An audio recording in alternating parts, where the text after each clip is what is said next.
Good morning everyone. आज हम देखें इम्परफेक्शंस इन सॉलिड्स यानी कि ठोसों में अपूर्णताएं। ठीक है, सबसे पहली बात है ठोस। ये ठोस क्या होते हैं? ठोस होते हैं पदार्थ की वो अवस्था जिसमें आकर्षण बल अधिकतम पाए जाते हैं। ठीक है, maximum interaction forces are present. ठीक है, अब इन अट्रैक्शन फोर्सेस की वजह से जो अवयवी कण होते हैं वो व्यवस्थित होते हैं, और उन अवयवी कण यानी कंपोनेंट पार्टिकल्स की व्यवस्था के आधार पर जो कण हैं या ठोस हैं वो दो तरीके के होते हैं, क्रिस्टलीय और अक्रिस्टलीय। क्रिस्टलीय यानी कि क्रिस्टलाइन सब्सटेंसेस, अक्रिस्टलीय यानी कि अमॉर्फस सब्सटेंसेस। क्रिस्टलीय सब्सटेंस होते हैं जिनमें वास्तव में ठोसों में अवयवी कण जो है एक व्यवस्थित तरीके से पाए जाते हैं, जिससे वो हम ये मानते हैं कि क्रिस्टलीय ठोस ही वास्तव में पूर्ण होते हैं। और हमने थर्मोडायनेमिक्स के तृतीय लॉ में पढ़ा है कि केवल 0 केल्विन टेम्परेचर पर ही जो क्रिस्टलीय ठोस होते हैं वो पूर्णतया शुद्ध या पूर्णतया क्रिस्टलीय होते हैं।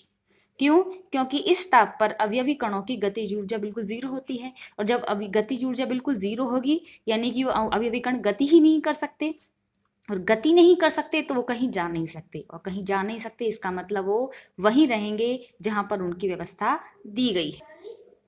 देखिए, किसी भी क्रिस्टलीय ठोस को हम जब व्यवस्थित करते हैं तो इस तरीके से हमें नजर आता है कि जितने भी अवयवी कण हैं वो एक निश्चित स्थान पर पाए जाते हैं, और इन अवयवी कणों के निश्चित स्थानों को हम कहते हैं जालक बिंदु यानी कि लैटिस पॉइंट।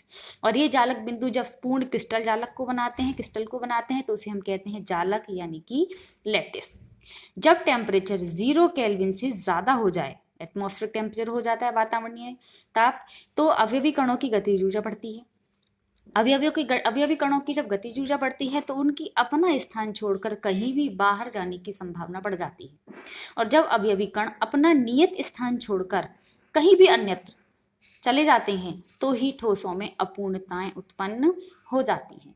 ठीक है, कहीं भी बाहर चले जाते हैं का मतलब, मान लीजिए ये पार्टिकल है, अगर ये यहाँ से अपना स्थान छोड़कर लैटिस से बाहर चला जाए तो उसकी जगह पर यहाँ पर एक रिक्तिका बन जाएगी, यानी ये क्रिस्टल जालक अपूर्ण हो जाएगा।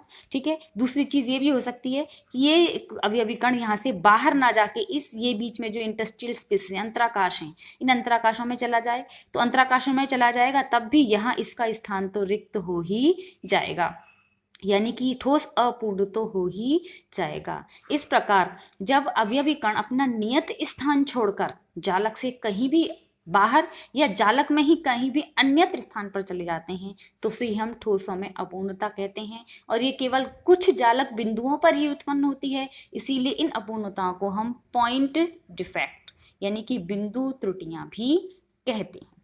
ठीक है, थैंक यू।